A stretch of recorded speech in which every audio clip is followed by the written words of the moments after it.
Nou vriende, soos wat u weet, is ons tans besig met die boek Jona en ons gaan dan vanmôre gaan ons klaarmaak met hierdie kosbare boek.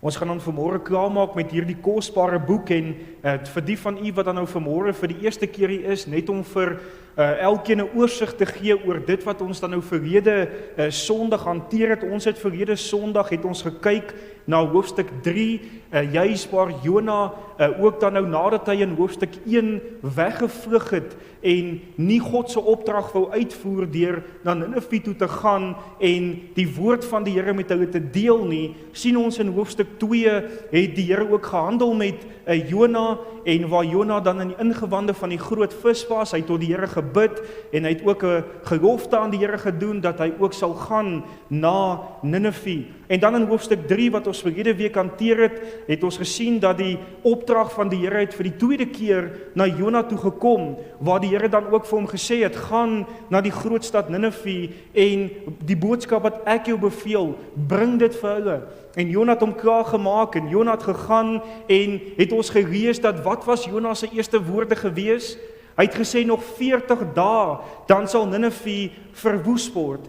En die Here het ook in hierdie mense se harte gewerk, vriende. Hulle het berou gehad oor hulle sondes. Hulle het uitgeroep na die Here, het hulle bekeer van hulle verkeerde weë en die Here het hierdie stad en sy mense gespaar. Hy het hulle kom red uit genade uit. En dit bring ons dan vanmôre by hoofstuk 4 en as jy die woord van die Here saamgebring het, kan jy saam met my oopmaak dan by hoofstuk 4 en ons gaan dan saam lees vanaf vers 1 tot en met vers 11. U sal sien die opskrif is die ontevredenheid van Jona en sy bestraffing deur die Here.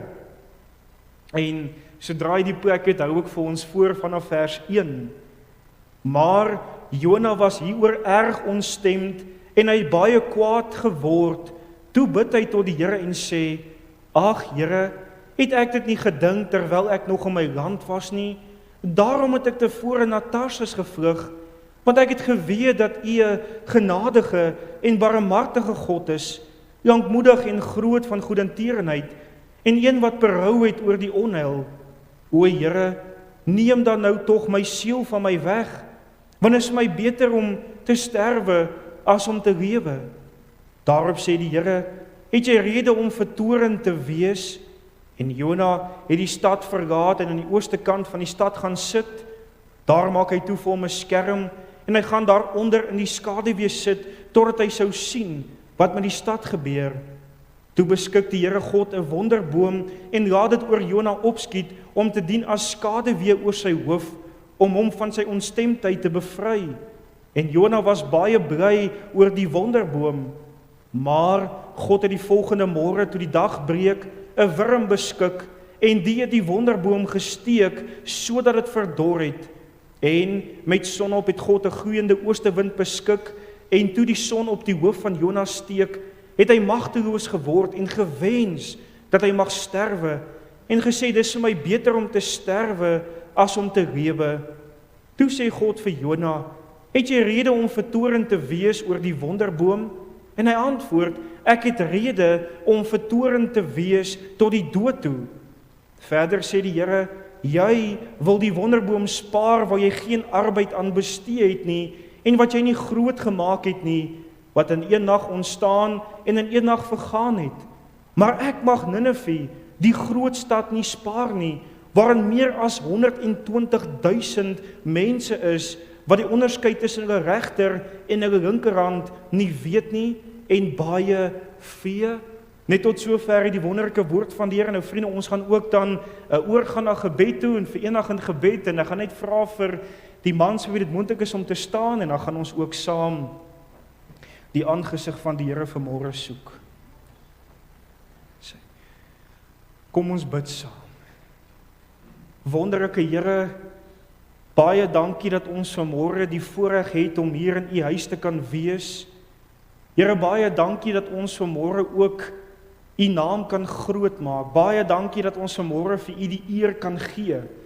Dat ons net vir 'n oomblik, Here, kan stil word en weg kan breek van ons besige programme en dat ons ook so aan die einde van die week, Here, hier in U huis kan wees, en dat ons kan luister en kan ag gee op dit wat U vir ons wil sê uit U woord uit. En ons het soveel om voor dankbaar te wees vanmôre. Here, ons wil net vanmôre ook so vir U dankie sê dat U elkeen van ons bewaar het deur die nag, dat U elkeen vir ons 'n nuwe dag kom gee, dat ons vanmôre kan opstaan, dat ons vanmôre ook, Here, so kon ietsie eet, en dat ons vanmôre ook, Here, hiernatoe kon gery het, en dat U die een is wat ons bewaar het op die pad. Dankie dat ons vanmôre ook U kan dank, Here, vir U seun Jesus Christus, wat aan die kruis kom sterf het vir ons sondes, wat hierdie duur prys betaal het aan die kruis, Here, sodat elkeen wat in Christus Jesus glo, elkeen wat na Christus toe kom, en antwoord op sy roepstem, hierdie wonderlike verlossing kan ontvang. Dankie dat ons weet, Here, dat deur Christus Jesus het ons 'n ewige hoop, en dat ons ook vanmôre vir U die eer kan gee daarvoor. Ons wil ook vanmôre kom vra, Vader, dat U ons naby sal wees. Ons wil kom bid dat U ons hart sal open, soos wat ons gesing het, o Heer, maak oop my hart se poort, maak my ontvanklik vir U woord. Here, wil U ook vanmôre met ons kom praat uit U woord uit, wil U ook vanmôre, Vader, by elkeen van ons kom stil staan, en wil U ook vanmôre ons gedagtes gevange neem, en ons help om te luister, en dat ons ook ons eie harte sal ondersoek, Here, dat ons ook soos Dawid sal bid, deurgrond my, en toets my, en wys vir my of daar 'n weg is van smart, en lei my op die ewige weg. En dat ons ook vanmôre sal regmaak, Here, en waar ons ook tans besig is met hierdie kosbare reeks oor dat ons die evangelie moet deel, dat U ook vanmôre vir ons sal help, Here, om hierdie opdrag, hierdie baie belangrike opdrag na te kom, en om ook U daardeur te verheerlik. Help ons ook, Vader, dat ons as gemeente 'n ligdraer sal wees, dat ons in hierdie omgewing in Klerksdorp gemeente, Vader, in Klerksdorp omgewing, dat ons ook siele vir U sal win, en Here, dat U ook vir ons daardie besonderse sielelas sal gee, dat ons ook, Here, sal uitreik in die liefde van die Here Jesus, en sal doen wat U van ons vra. Kom praat ook vanmôre, Vader, en word U ook verheerlik, en dankie dat ons hier dinge kan vra, in U naam alleen bid ek dit. Amen. Nou vriende, ek wil graag dan vanmôre net die aandag vestig op vers 1 van ons geleesde gedeelte, maar Jona was hieroor erg ontstemd, en hy het baie kwaad geword. En so dan die tema van vanmôre se boodskap is Jona se reaksie op die stad Ninive se bekering. Nou vriende, u sal onthou dat hoofstuk 3 het op 'n baie besonderse wyse geëindig. Die mense in die stad Ninive het hulle tot die Here bekeer, en die Here was hulle genadig, die Here het hulle gered, die Here het hierdie stad gespaar, en ons lees dit daar in Jona 3 vers 10 wat sê, en God het hulle werke gesien, dat hulle bekeer het van hulle verkeerde weg. Toe het God berou gehad oor die onheil wat hy gesê het, dat hy hulle sou aandoen, en hy het dit nie gedoen nie. En dadelik sou ons dink dat Jona baie bly sou gewees het dat die Here hierdie mense kom red het, en dat hierdie mense tot bekering gekom het, en dat hulle tot die Here gewend het, en dat daar hierdie blydskap en hierdie vreugde in Jona se hart sou wees. En ons sou dink dat Jona sou die Here geloof het. Jona sou die Here geloof en geprys het, en die eer vir hom gegee dat hy die soewereine God is, dat hy die skepper van hemel en aarde is, dat hy die verlosser is, dat hy die voorsiener is, dat hy die getroue God is, wat getrou bly tot in ewigheid. Ons het dit in hierdie boek gesien, vriende, die getrouheid van die Here, die soewereiniteit van die Here.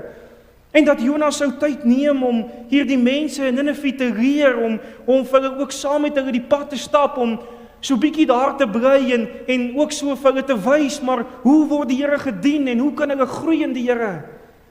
Maar jy sien, vriende, dis glad nie wat gebeur het nie. Dit was glad nie die geval by Jona gewees nie. Ons hoofstuk 1, of verskoon tog hoofstuk 4 begin met hierdie woorde, maar Jona was hieroor erg ontstemd. Waaroor was hy kwaad?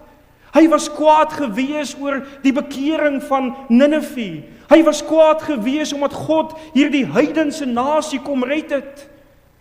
Nou die Engels, die New American Standard Bible, vriende, beskryf hierdie vers as volg. Hy sê, but it greatly displeased Jonah and he became angry. Jy sien, volgens Jona het hierdie mense in Ninive nie God se genade verdien nie.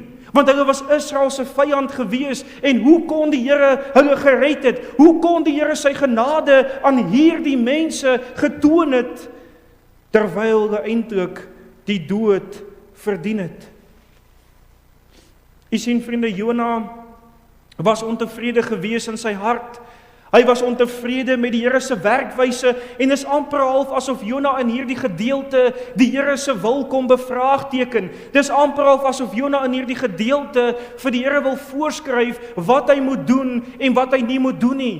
Solank as wat die Here vir Jona genadig was alles oukei gewees. Solank alles volgens Jona se plan verloop het, het Jona nie veel geplan nie. Maar ons moet lees, vriende, in Romeine 9 vers 20 tot 24 en let op hierdie woorde.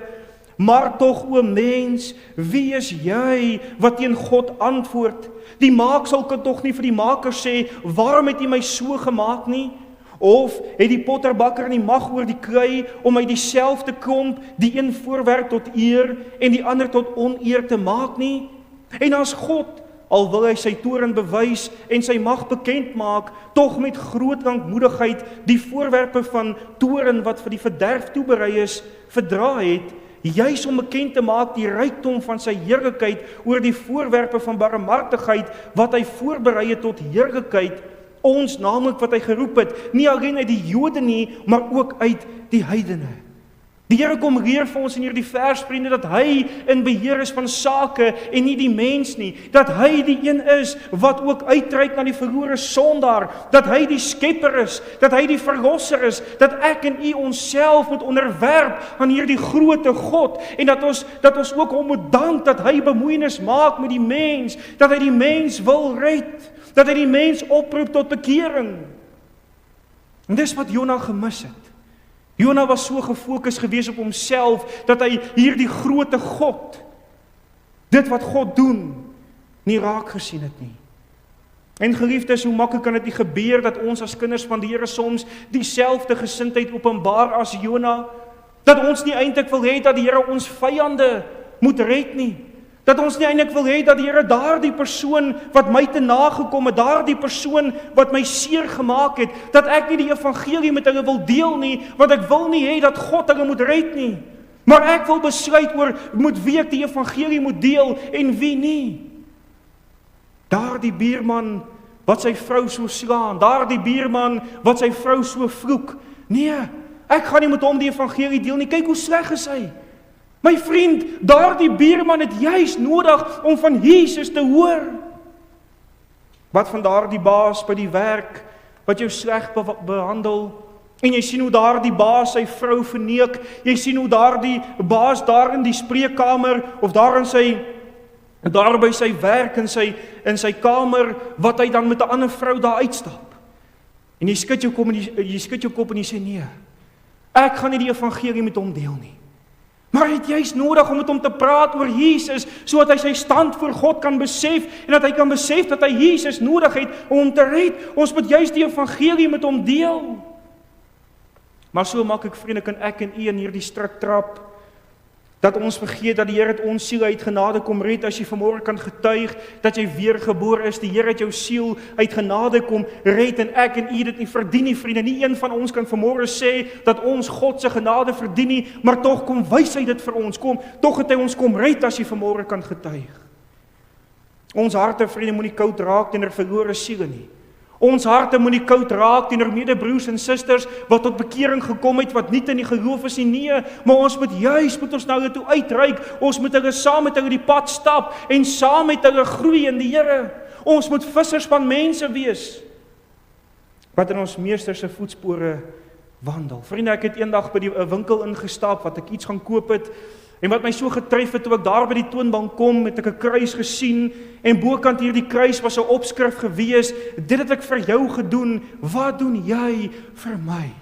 En dit het my so diep getref, vriende, want dit is wat ek en u moet besef, die Here het 'n duur prys betaal in die kruis, en wat doen ek en jy? Lewe ons vir hom vanmôre, getuig ons vir hom. En so gaan ons vanoggend, vriende, kyk, wat was Jona se optrede gewees? Ons gaan kyk hoe die Here vir Jona kom konfronteer het, hoe die Here vir Jona sy eie hart kom wys het, of om te sê, Jona, dis hoe jou hart is. En dit behaag my nie, dis hoe jou hart moet wees. Dis hoe jy moet optree. Mag jy ook vanmôre, vriende, u eie hart ondersoek voor die Here. Mag jy ook vanmôre vir die Here vra, Here, kom toon vir my. Is daar nie dalk vanmôre 'n liefdeloosheid in my hart nie? Is daar nie dalk vanmôre selfsug in my hart nie? Is daar dalk nie vanmôre 'n selfgesentreerdheid dat ek so gefokus is op myself dat ek nie ag gee op ander daar buite nie?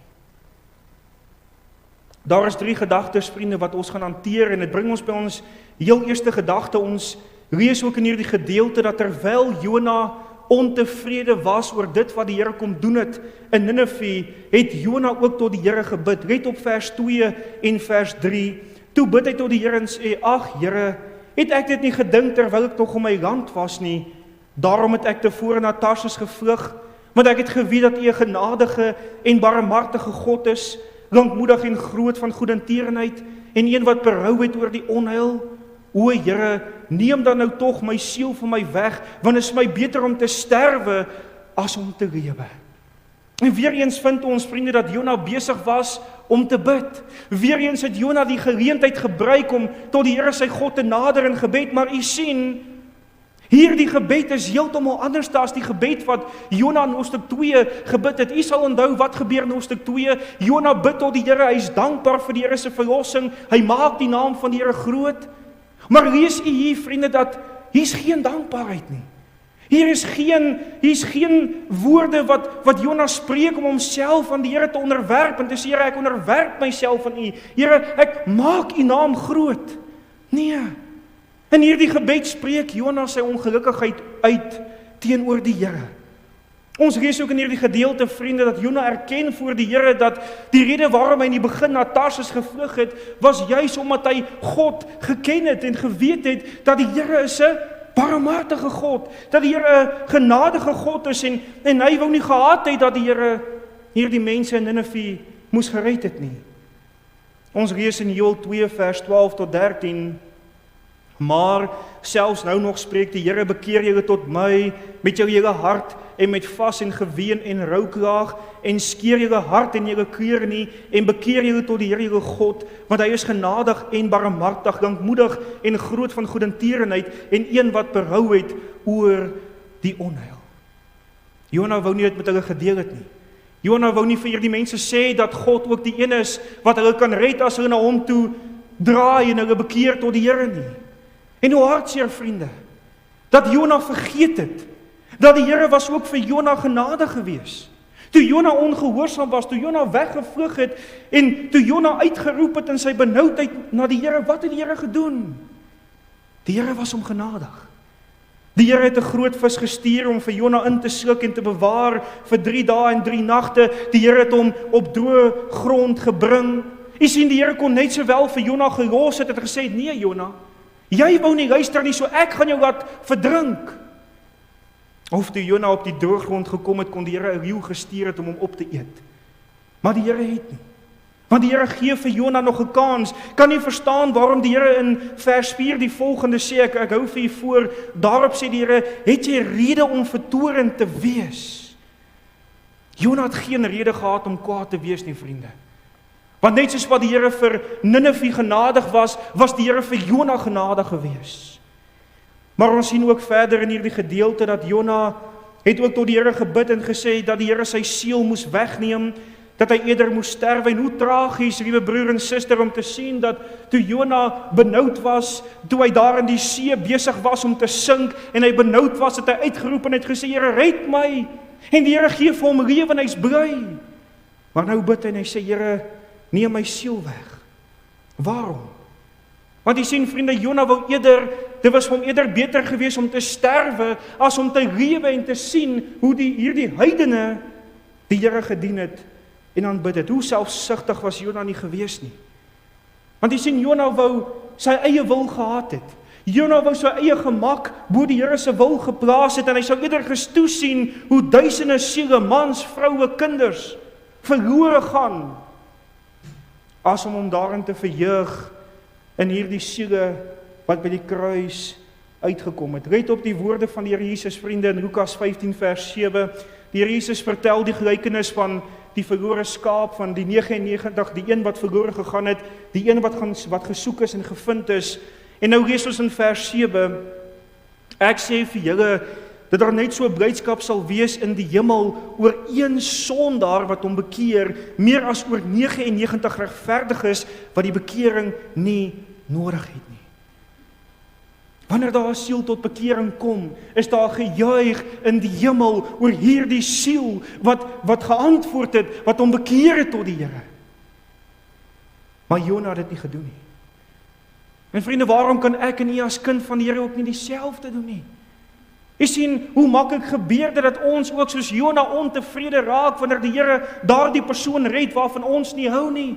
In plaas daarvan om bly te wees oor 'n siel wat deurgegaan het met die Here, oor 'n siel wat hom bekeer het, oor 'n siel wat vergifnis gevind het, oor 'n siel wat gered is van die ewige verdoemenis. Bid ons nog saam, vriende, gee ons nog die eer vir die Here vir hierdie wonderlike gebeurtenis wat plaasgevind het. Dat die Here hierdie harde sondaar kom red het, net soos wat die Here ons kom red het. Of is ek en u vanmôre soos daardie verlore seun se ouer broer? U sal onthou wat het gebeur toe hierdie verlore seun teruggekom het en die vader het hierdie seun vergewe en hy het gesê kom ons reël 'n fees want my seun is terug by die huis. Wat het die ouer broer gedoen? Hy was kwaad geweest. En ek lees vir u in Lukas 15 vers 28 tot 32 en hy het kwaad geword en wou nie binne gaan nie. Sy vader gaan toe uit en smeek hom. Maar hy antwoord en sê vir sy vader, kyk, ek dien u so baie jare, en ek het nooit u gebod oortree nie, en vir my het u nooit 'n bokkie gegee, sodat ek saam met my vriende vroue kon wees nie. Maar toe hierdie seun van u kom, wat u goed met hoere deurgebring het u vir hom die vetgemaakte kalf geslag. Toe sê hy vir hom, kind, jy's altyd by my, en al wat myne is joue. Ons moet tog vrolik en bly wees, want hierdie broer van jou was dood en het weer lewendig geword en hy was verlore en is gevind. En dit is wat ons ook baie keer doen, vriende. Bid ons nog vir die redding van my buurman, van my vyande, van my vriende, van my kollegas. Bid ek nog vir hulle wat nie in die geloof is, of blaas ek vanmôre my mond op soos Jona om te sê ek is ontevrede oor daardie siel wat by Jesus uitgekom het. Mag ons harte nie wees soos Jona nie, vriende, maar mag ons harte wees soos wat die Here van ons vra vanmôre. Maar die tweede gedagte wat ons ook vind, vriende, is dat die Here kom ook in sy groote genade en hy kom konfronteer vir Jona. Ons lees dit ook daar in vers 5 tot en met vers 8 van ons geleesde gedeelte. Ek hou vir u voor, en Jona die stad verlaat en aan die ooste kant van die stad gaan sit. Daar maak hy toe vir hom 'n skerm en hy gaan daaronder in die skaduwee sit totdat hy sou sien wat met die stad gebeur. Toe beskik die Here God 'n wonderboom en laat dit oor Jona opskiet om te dien as skaduwee oor sy hoof, om hom van sy ontstemdheid te bevry. En Jona was baie bly oor die wonderboom. Maar God het die volgende môre, toe die dag breek, 'n wurm beskik en die het die wonderboom gesteek sodat dit verdor het. En met sonop het God 'n gloeiende oostewind beskik en toe die son op die hoof van Jona steek, het hy magteloos geword en gewens dat hy mag sterwe en gesê, dis my beter om te sterwe as om te lewe. Weereens, vriende, soos wat ons in hoofstuk 1 sien, u sal onthou wat het gebeur toe Jona ongehoorsaam was aan die Here se opdrag, toe hy op hierdie skip geklim het om na Tarsus te vlug. Wat het die Here gedoen? Hy het 'n storm gestuur om vir Jona tot stilstand te bring, om vir Jona ook so te waarsku, om te sê, Jona, jy's besig om ongehoorsaam te wees, om vir Jona ook so 'n les te leer dat hy moet luister na dit wat die Here vir hom sê. En so, vriende, kom die Here in hoofstuk 4 en hy gebruik die wonderboom, hy gebruik die wurm en hy gebruik die gloeiende oostewind om weer eens met Jona te handel. Weer eens, vriende, vind ons die soewereiniteit van God, die feit dat die Here ook so nie net in beheer is van die see nie, maar dat die Here ook in beheer is van die land, dat die Here ook in beheer is van ons lewens en dat hy alles uitvoer na sy welbehaag.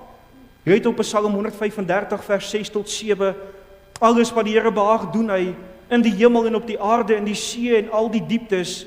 Hy wat die dampe laat opgaan van die einde van die aarde af, bliksemstrale by die reën maak, die wind uit sy skatkamers laat uitgaan. En terwyl Jona besig was om hier buite die stad te sit, en hy daar vir hom 'n skerm gebou het, en jy moet onthou vriende, dit was warm gewees. Ons gaan nou by daardie punt uitkom, maar jy sien, dit was warm gewees. Die son het hom gesteek, die son het gebrand, en daardeur het hy vir hom hierdie skade weer gemaak, maar weer eens vind ons dat die Here vir Jona op 'n besonderse manier voorsien, want let op wat het die Here gedoen. Ons lees dit ook so daar in vers 6, die Here het 'n wonderboom beskik wat oor Jona opgeskiet het. Ek het net so 'n prentjie vir u opgesit op die bord, vriende, dat u net so min of meer kan sien, so wat doen die Here? Hy stuur in een oomblik 'n boom wat opskiet, en hierdie boom gee koelte, hierdie boom gee gemak, en hierso sit Jona en hy's gemaklik. En dit was weer eens 'n wonderwerk wat die Here voorsien het, vriende. En dadelik, wat was Jona se reaksie? Jona was bly geweest, want wat God voorsien vir hom koelte. En hy besef dat die Here is die gewer van alle dinge. Maar wat ons sien wat ironies is van hierdie gedeelte, vriende? Jona was bly geweest toe die Here vir hom hierdie wonderboom voorsien, maar Jona was nie bly geweest toe die Here hierdie mense in Ninive gered het nie. So sy eie belange was vir hom meer werd as hierdie duisende siele. Maar dan lees ons, wat het die Here volgende gedoen? Die Here het op die volgende oomblik, vriende, het hy 'n wurm beskik. Ons sien die hand van die Here beskik 'n wurm om hierdie boom weg te neem. En die Here kom leer vir Jona dat hy is die een wat gee, maar hy is ook die een wat neem. En wat gebeur direk daarna? Ons lees in vers 8, dat die Here het met son op het hy 'n gloeiende oostewind beskik om op te steek en in die gebied van Jona in te gaan. Nou vriende, net om vir u te noem vir interessantheid, is hierdie gloeiende oostewind was 'n wind gewees wat baie droog was. Dit was 'n wind wat baie warm was. Dit was 'n wind gewees veral in daardie gebied wat dan ook so wanneer hy gewaai het hy alles warm gemaak. So dit was ekstra warmer gewees. Dit het jou vel soos skierpapier gemaak. Jou vel was uitgedroog en daar was hierdie hoë intimiteit gewees, hierdie hoë hitte gewees. Die grade was 40 grade en op gewees wanneer hierdie oostewind gekom het. So hierdie oostewind kom en hy kom neem Jona se gemak weg. Jona beleef, maar ek het nie meer skaduwee nie, ek het nie meer hitte nie, nou is hy weer kwaad. En nou sê hy en hy sê, Here, maar ek wens ek kan doodgaan. Maar die Here kom wys vir Jona, Jona, jy is selfsugtig. Jy is meer besorg oor jou eie gemak as wat jy besorg is oor siele. Jy sal eerder toelaat dat jy hierdie wonderboom red as wat jy bekommerd is om na Ninive te gaan en ook so dat hulle tot bekering moet kom. En toe hulle tot bekering gekom het, was jy kwaad gewees. En net so geliefdes gebeur dat ons as kinders van die Here ook baie keer gemaklik begin raak. Dat ek en u vriende ook in daardie comfort zone van ons begin sit en wanneer ons in hierdie gemaksone is en wanneer alles goed gaan met ons, dan is ons so tevrede. Dan is alles oukei met ons, maar u sien, die Here kom ook en hy kom handel met ons soos wat hy met Jona kom handel het. En die Here kom praat met ons vriende en hy kom haal ons uit daardie gemaksone uit om vir ons te sê, jy het 'n verantwoordelikheid, jy het 'n opdrag, jy moet gaan om die evangelie te verkondig. Maak nie saak wat die omstandighede is nie, vriende. Maak nie saak of dit koud is nie, maak nie saak of dit warm is nie, maak nie saak of dit op 'n Vrydag is en of dit 'n Woensdag is nie, maar om uit te gaan en die evangelie te deel. Daar is siele daar buite, vriende, wat gebroken is. Daar is siele daar buite wat vasgevang sit in sonde, wat besig is om te vergaan, wat besig is om die pad te stap na ewige verdoemenis, en ons moet hulle waarsku, al kos dit, dat ek my gemak los, dat ek myself toewy aan die Here om te sê, Here, hier is ek. Here, gee vir my daardie ywer, gee vir my daardie passie om te gaan, en ander te waarsku. Maar die laaste gedagte wat ons vind, vriende, is ons vind ook die Here se besorgdheid oor die redding van siele. Let op vers 10 en vers 11 van ons geleesde gedeelte. Verder sê die Here, jy wil die wonderboom spaar waar jy geen arbeid aan bestee het nie, en wat jy nie groot gemaak het nie, wat in een nag ontstaan en eendag vergaan het. En dan vers 11, 'n baie belangrike vers, vriende, maar ek mag Ninive, die groot stad, nie spaar nie, waarin meer as 120.000 mense is, wat die onderskeid tussen hulle regter en hulle linkerhand nie weet nie, en baie vee. Ons gaan nou by hierdie vers uitkom. Maar jy sien, vriende, wat vind ons in hierdie laaste paar verse? Ons vind 'n baie duidelike verduideliking waar die Here vir Jona 'n baie belangrike les kom leer, waarop hy moes ag gee. Jy sien, Jona se optrede, vriende, en Jona se hart het die Here nie behaag nie. Maar inteendeel het die Here hartseer gemaak dat Jona so opgetree het, dat Jona so kwaad was. En daardeur kom wys die Here vir hom en hy sê, Jona, jy is meer besorg oor hierdie wonderboom wat ek gestuur het. Maar Jona, jy het nie hierdie wonderboom laat opkom nie.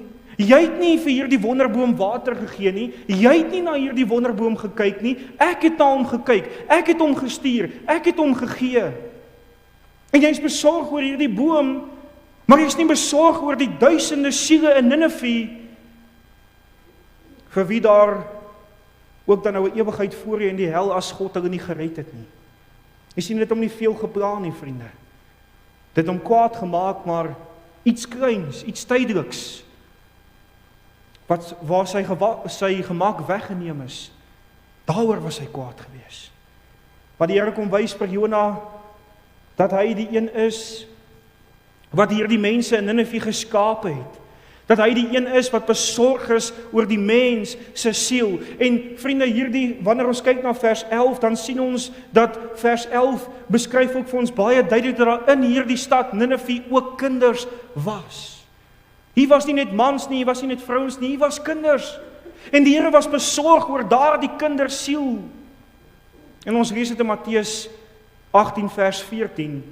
So is dit nie die wil van julle Vader wat in die hemel is, dat een van hierdie kleintjies verlore gaan nie. Kan jy sien die Here se besorgdheid oor kinders? Kan jy sien, vriende, dat die Here wil hê dat kindersiele gered moet word? En dan lees ons in 2 Petrus 3 vers 9, die Here vertraag nie die belofte soos sommige dit vertraging ag nie, maar hy is lankmoedig oor ons en wil nie hê dat sommige moet vergaan nie, maar dat almal tot bekering moet kom. Daardeur het die Here geleentheid gegee vir hierdie mense om tot bekering te kom. Daardeur het die Here vir Jona gestuur om God se boodskap te gaan verkondig. Daardeur het die Here se reddende genade aan hierdie mense verskyn en het hulle opgeroep tot bekering en het die Here hulle kom red. En Jona was kwaad. Hoe is dit regverdig, vriende? Dat Jona kwaad was hieroor. Maar Jona was verkeerd en hy het nodig gehad om hom te bekeer van hierdie verkeerde gesindheid. Hy het nodig gehad om te leer en te deel in die Vader se hartklop. Ons vind ook, vriende, wanneer ons kyk na die Here Jesus, vind ons hierdie reddende genade van God. Ons vind die Here Jesus, wat het hy gedoen toe hy aarde toe gekom het? Ons lees dat hy het gekom om te soek en te red wat verlore is. Die Here Jesus het na verlore siele toe uitgereik, vriende. Die Here Jesus het self gesê, en ons gaan nou by daai gedeelte kom, hy het gesê, ek het nie gekom om regverdiges te roep nie, maar sondaars tot bekering. En die Here Jesus het rondgereis saam met sy disippels en hy het gegaan om siele te soek, om hulle te red, om die evangelie nou te deel, om vir hulle lewe in oorvloed te gee. Ons dink aan die Samaritaanse vrou, Johannes 4, nou jy moet onthou, vriende, die Jode en die Samaritane het nie om dieselfde vuur gesit nie. Hulle het nie van mekaar gehou nie, hulle het mekaar gehaat, maar Jesus wat 'n Jood was, het gegaan en hy die evangelie gaan bring. Hy leer vir sy disippels, hierdie siel is meer werd. Dink aan Saggeus die tollenaar, Lukas 19. Niemand wou by Saggeus se huis ingegaan het, die vriende. Maar Jesus gaan na hom toe en hy sê, Saggeus, klim af, want ek wil vandag by jou tuis gaan. Ek wil vandag vir jou red, my genade verskyn aan jou.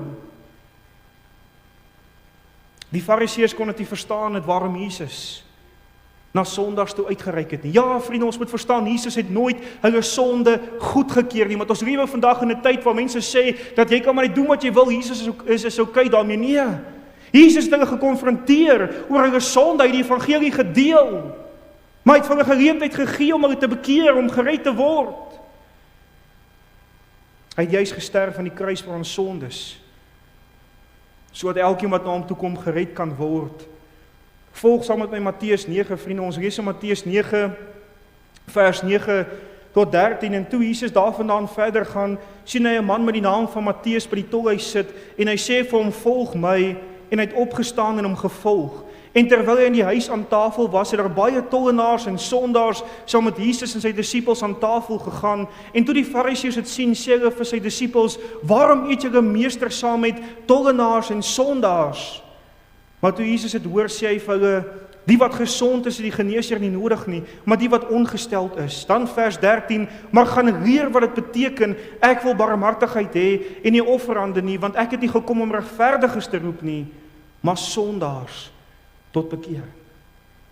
Selfs die apostel Paulus, vriende, lees ons van, toe die Here sy siel uit genade kom red het hierdie man 'n sielewenner vir Christus geword. Paulus was so besorg gewees oor siele, want uit sy eie verlorenheid, toe hy verlore was en Christus hom kom red het hy verstaan wat dit is, het hy verstaan hierdie genade van God, en was sy begeerte dat almal moes hoor, dat Christus Jesus 'n verlore sondaar kan red, dat Christus Jesus 'n sondaar nuut kan maak. En wat het Paulus gedoen? Hy het die hele wêreld ingegaan om wat te doen? Om die evangelie te verkondig. En ons lees in Handelinge 17, vriende, waar Paulus in Athene gekom het, en toe Paulus daardie stad binne dring, en toe hy inkom in daardie stad, toe sien hy hoe hierdie mense ellendig is, hoe hierdie mense besig was met hulle afgodediens, en Paulus het hartseer geword oor die toestand van hierdie stad. Maar wat het Paulus gedoen? Hy het dadelik gegaan om hulle te vertel van hierdie Jesus van Nasaret. Hierdie Jesus wat sy lewe kom red het, sy siel kom red het, wat hom verlos het. En daar het 'n paar tot bekering gekom toe hy hierdie boodskap hoor. Ek hou vir u voor Handelinge 17 vers 16 tot 17. U is welkom om die gedeelte ook by die huis te gaan lees. En terwyl Paulus in Athene vir hulle wag, het sy gees in hom opstandig geword toe hy sien dat die stad vol afgodsbeelde was. Hy het toe in die sinagoge met die Jode gespreek en met die afgodsdienstige mense, en met die godsdienstige mense, en elke dag op die mark met die wat hom teekom. Hoe maklik, vriende, kan dit nie gebeur dat ek en u so gefokus raak op ons eie lewe, op ons eie belange, op aardse dinge, dat ons vergeet van hierdie groot nood wat daar buite is nie. Ons is baie keer, vriende, meer besorg oor ons besige programme, dat ons nie meer tyd maak om die evangelie te deel nie. Ons is soms so selfgesentreerd, dat ons nie fokus op ander se nood nie. En ons moet vanmôre besef, vriende, soveel siele daar buite sterf daagliks sonder Christus Jesus. En jy kan gaan kyk na die syfer, wat elke dag net toeneem van hoeveel mense in 'n dag sterwe.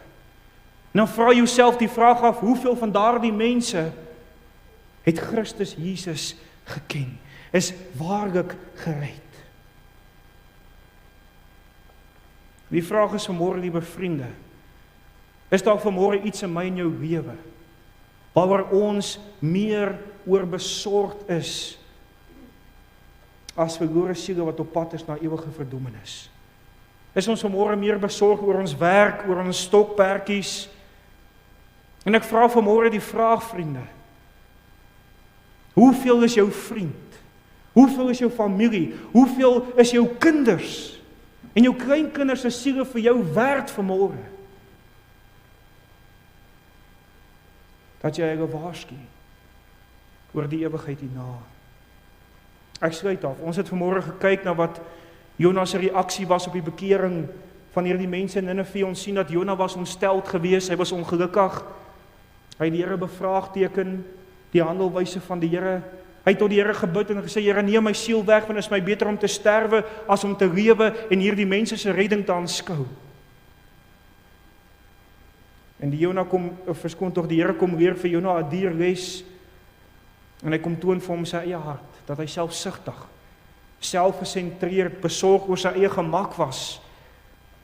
En die Here leer vir Jona dat die Here is nie soos Jona nie. Die Here is besorg oor siele wat gered moet word. Vriende, ons het aan die einde van ons reeks gekom, en die vraag is vanmôre, wat gaan u doen met hierdie boodskap van die Here? Ons het hier die hele reeks deur die tema baie sterk na vore gekom, dat ons die evangelie moet deel. En dis die vraag vanmôre, gaan u luister? Gaan u vanmôre ag gee en sê, Here, ek sal gaan. Ek sal getrou wees. Ek sal ander van die vertel. Ek sal met my buurman praat. Ek sal met my buurvrou praat. Ek sal met daardie vriend van my praat. En wanneer mense tot bekering kom, dat ek sal disippels maak. Of is daar nog vanmôre vriende, ongewilligheid in die hart? 'n ongehoorsaamheid, 'n selfgesentreerdheid, nie myself en I. Maar wil jy nie vanmôre vriende jouself opnuut toewy aan die Here en hom vra, Here, ek onderwerp myself aan U wil. Here, gee vir my weer daardie passie, gee vir my weer daardie ywer. Here, versterk my deur die Gees, help my om te gaan waar U my stuur. Help my om U boodskap in waarheid te verkondig en in die krag van die Gees. En help my om te bid vir die redding van siele. Jesaja 6 vers 8, vriende, wil ek u mee laat. Daarop hoor ek die stem van die Here wat sê, wie sal ek stuur en wie sal vir ons gaan? Toe antwoord ek, hier is ek, stuur my. Is dit vanmôre u antwoord? Liewe kind van God, mag die Here u genade gee. Amen. Kom ons bid saam. Vader, baie dankie dat ons vanmôre na hierdie boodskap kon gekyk het. En Here, baie dankie dat ons ook vanmôre weet, Here, dat U vir ons ook 'n opdrag gee. O, dat U ook vir ons, Here, vra om te gaan. Maar dat U ons ook bekragtig, Here, deur U Gees om dit te kan doen. Dankie dat ons weet, Here, dat U nie opgegee het op ons nie. Maar Here, dat U genade in ons verskyn het, dat U ons geroep het, dat U ons gered het. En help ons, Vader, dat ons ook daardie begeerte sal hê, dat U dit ook vir ander moet doen. Dat ons ook sal gaan om ander te vertel van die Here Jesus. Ek dink so aan daardie vrou in Johannes 4, toe U met haar gepraat het en sy besef het, dat U die Christus is, die saligmaker, die verlosser. Het sy in die stad ingehardloop en sy het gesê, hier's 'n man wat my alles vertel het van my lewe. Kom luister na hom. 'n Man wat my verander het, 'n verlosser, 'n redder. En Here, dat ons ook vanmôre daardie selfde blydskap met ander sal deel. En U sal vertrou om ook siele te red. U is die een wat red, maar U vra dat ons die saad sal saai. Wees saam met ons deur hierdie week, Here, gee vir ons geleenthede, stuur vir ons mense oor ons pad met wie ons kan praat. En word U ook daardeur verheerlik. As daar vanmôre iemand is wat U nog nie ken nie, kom vra ek, Vader, dat hulle ook by U sal uitkom. Dat hulle ook hierdie wonderlike verlossing sal smaak. Dankie dat ons hierdie dinge kan vra in U naam alleen bid ek dit. Amen.